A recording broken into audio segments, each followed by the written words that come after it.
Hello, everyone. Welcome back to the First Things Productivity Show.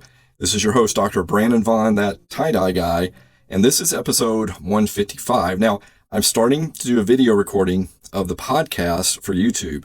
So if you're watching on YouTube and you're wondering where are all the other episodes from 154, I just have audio for those previous podcast episodes.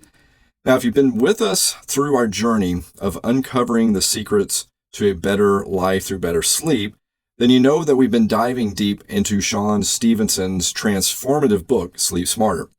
We've explored everything from the value of sleep to the effects of caffeine. We've even looked at the effects of our devices and our phones and screens have on our nightly rest.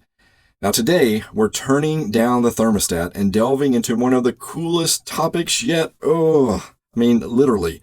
We are talking about the critical role that body temperature plays in getting a rejuvenating night's sleep. Have you ever tossed and turned on a hot summer night or found deep, restful sleep under the cool embrace of a crisp autumn evening? Well, there's science behind why temperature is so pivotal to our sleep, and we're about to chill out and break it all down. So whether you're listening from the comfort of your home or on the go, get ready to cool off and learn how to optimize your sleep environment for the best rest possible. Let's dive in. Welcome to First Things with Dr. Brandon Vaughn, that tie-dye guy, where we redefine success through focus and freedom. Each episode, we dive into strategies to organize your time and amplify your life. Ready to break free and focus on what truly matters? Let's get started. All right, folks, let's start with the basics. Our body operates on a 24-hour cycle known as the circadian rhythm. Now, this rhythm influences everything from when we feel awake to when we feel sleepy, and interestingly enough, it also governs our core body temperature. Now, as Shawn Stevenson points out in the book Sleep Smarter, our body temperature naturally dips in the evening as we approach bedtime, signaling that it's time to wind down and to prepare for sleep. Now, why does this happen? Well, during the day, our bodies are in go mode. We're going. We're active, we're thinking, we're working. Our internal machinery is all fired up and running. Now, as we transition towards night, our bodies began to cool down, initiating a slowdown in metabolic process and preparing us for rest. Now, this decrease in temperature helps facilitate the release of melatonin, the hormone that cues our body that it's time for sleep. But here's where it gets really cool. No pun intended. Well, maybe some pun. Research shows that the ideal temperature for sleep is, any guesses? It's around 60 to 67 degrees Fahrenheit, or about 15 to 19 degrees Celsius. When our sleeping environment is within this range, our bodies can maintain that lower core temperature more effectively, promoting deeper, uninterrupted sleep. Now, this doesn't just mean that we're more comfortable, it also means that our sleep is more restorative, allowing for better healing and rejuvenation. So, why does being too hot throw a wrench in the works? Well, when we overheat, our bodies struggle to reach that optimal lower core temperature. We might toss, we might turn, we might wake up feeling sweaty and uncomfortable, and this disruption not only affects how quickly we fall asleep, but also the quality of our sleep throughout the night. We miss out on the crucial stages of the sleep cycle, particularly the deep restorative stages where the body and the brain do most of their healing. In essence, keeping cool isn't just about comfort, it's about harnessing our body's natural rhythms to enhance the quality of our sleep. By aligning our sleep environment with our internal thermostat, we set the stage for a night of deep, restful sleep that leaves us feeling refreshed, leaves us feeling ready to tackle the day.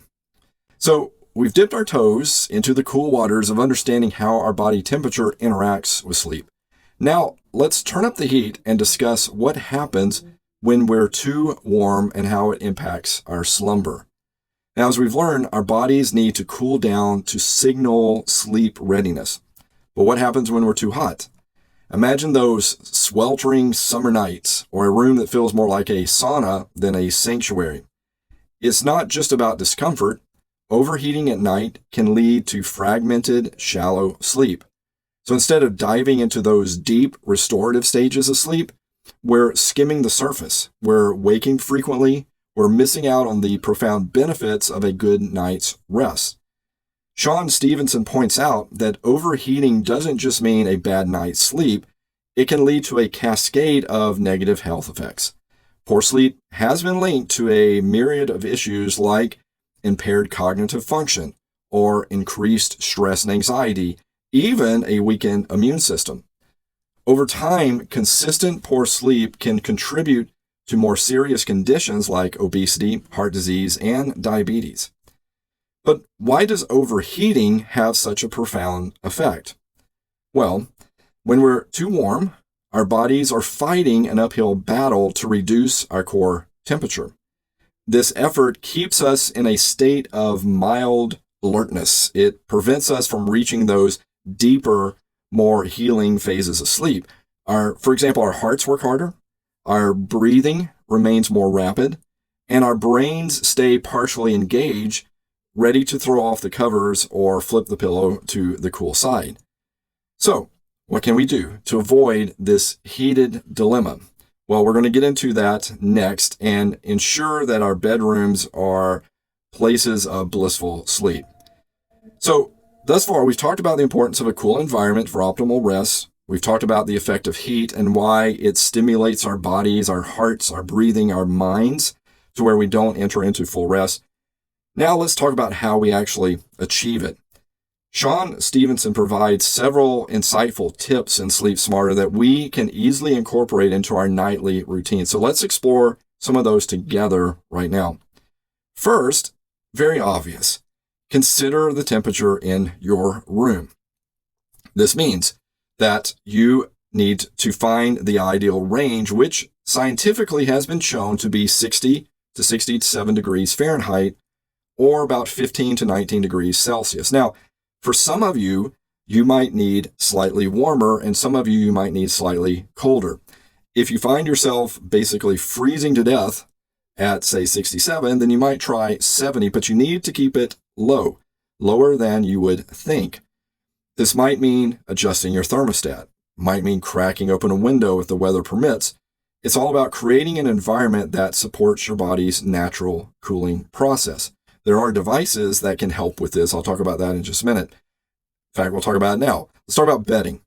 You need to opt for breathable materials like cotton, bamboo, or linen.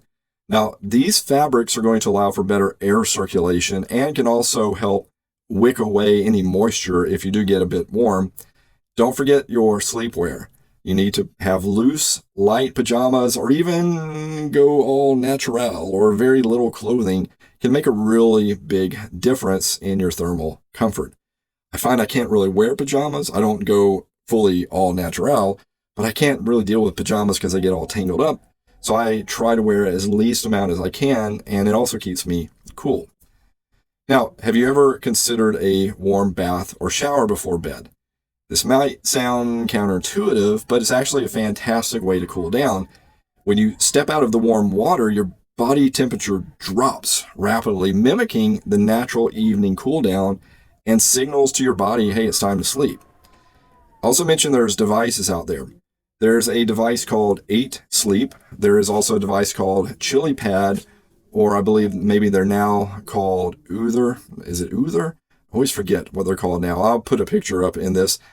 But these are basically like mini water beds, and there's a refrigeration unit that can chill water and send it through membranes of a mattress pad that you sleep on. You don't really feel it, and it attempts to cool you down.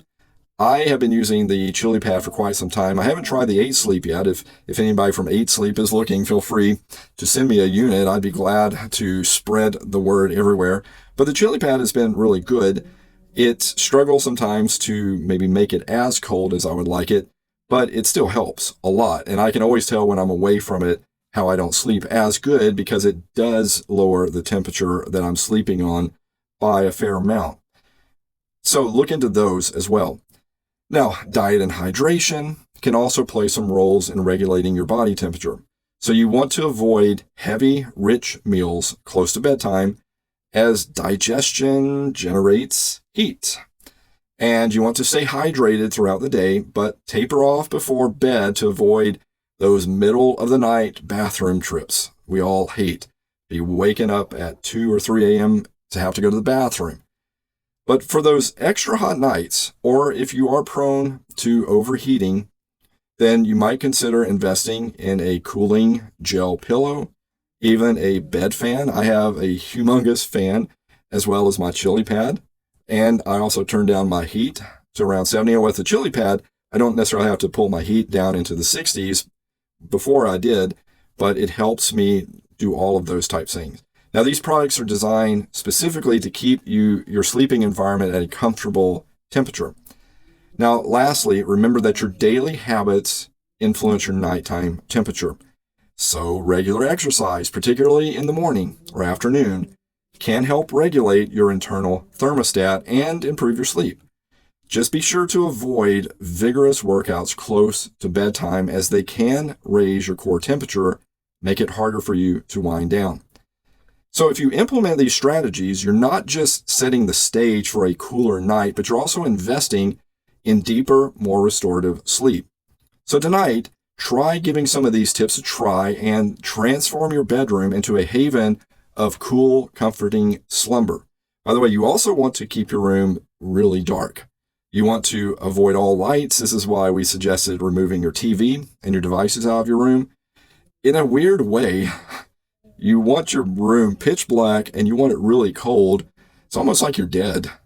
I hate to be so morbid, but the closer you can get to a condition where you aren't alive, it's dark, it's cold, you're going to find that you rest better and you don't struggle nearly as much. Now, so far we've explored the science behind why cooler temperatures can lead to better sleep, and we've discussed various strategies to keep our bodies and bedrooms cool. Now it's time to hear from you. So in this segment, I want to dive into some personal stories and listener experiences dealing with sleep and body temperatures. Now, these anecdotes not only bring our topic to life, but they also will help illustrate the diverse ways that people have navigated their journey to cooler, more restful nights.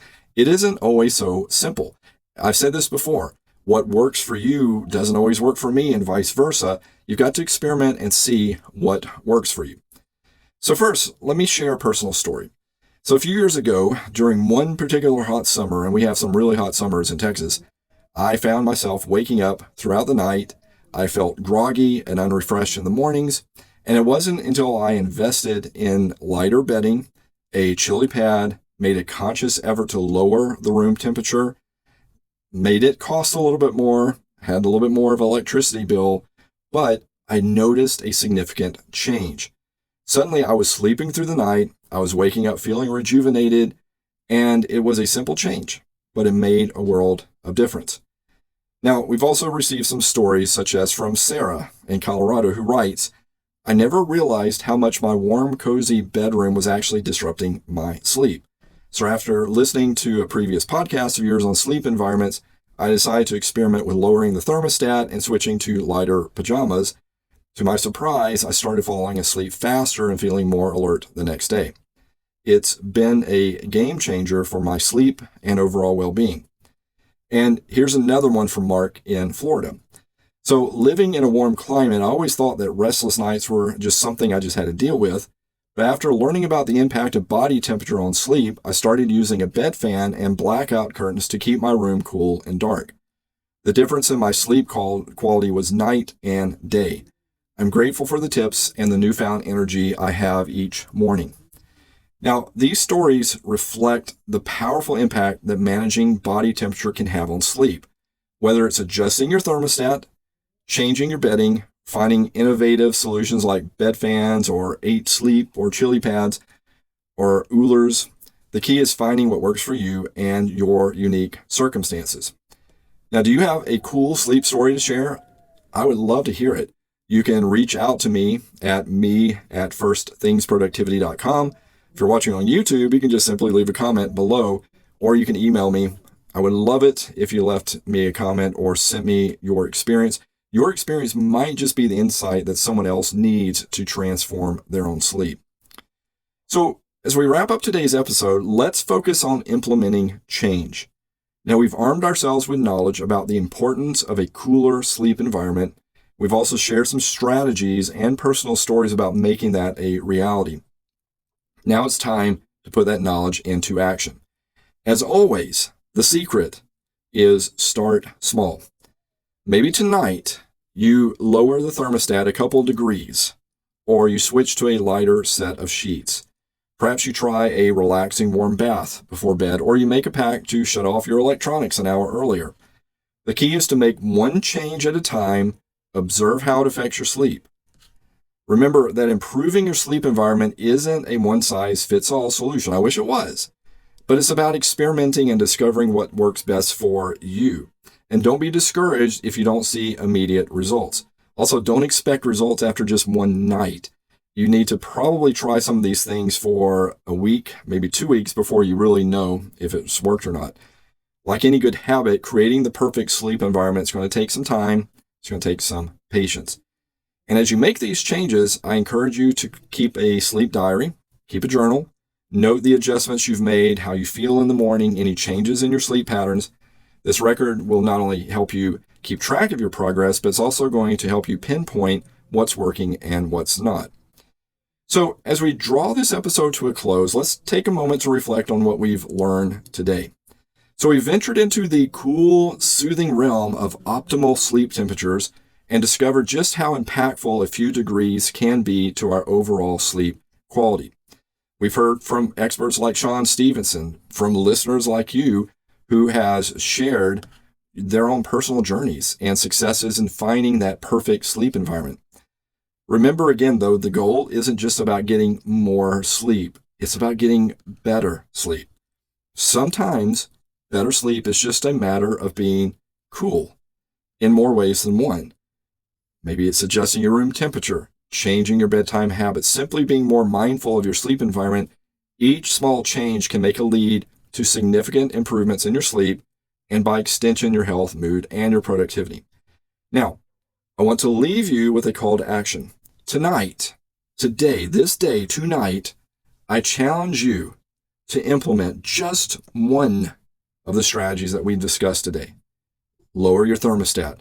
Try some new breathable sheets. Wear less clothing. Do a warm bath. Go out and get a chili pad or an 8 sleep. Get a big fan, whatever it is. Make a commitment to yourself to try something new and observe the difference it makes. Try it for at least 2 weeks. See if it makes a difference. If it doesn't, discard it. And don't keep these changes to yourself. Share these experiences with other people. Share it with me. Share it with us.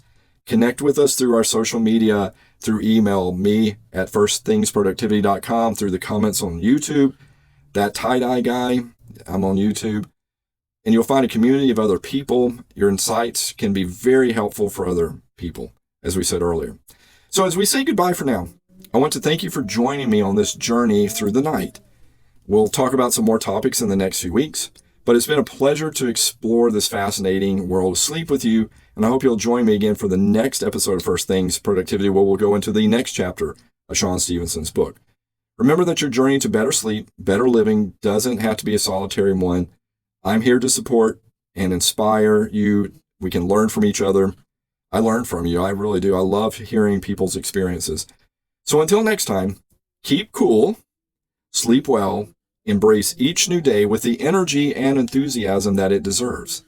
Good night, everyone, and here's to your journey of sleeping smarter and living better. This is Dr. Brandon Vaughn, that tie-dye guy, signing off. So stay cool, stay rested, and stay tuned for more insights on how to live your best life one night at a time. See you next time. Thanks for joining First Things. Ready to elevate your focus and freedom? Hit like, click subscribe, and ring the bell for the latest insights. Share this with someone who needs a productivity lift, and let's journey together towards a life of significance. Questions or thoughts? Drop them in the comments below. Remember, true productivity isn't about doing more, it's about doing what matters most. Keep prioritizing what counts, and I'll see you in the next video. Dr. Brandon Vaughn, that tie-dye guy, signing off. See you next time.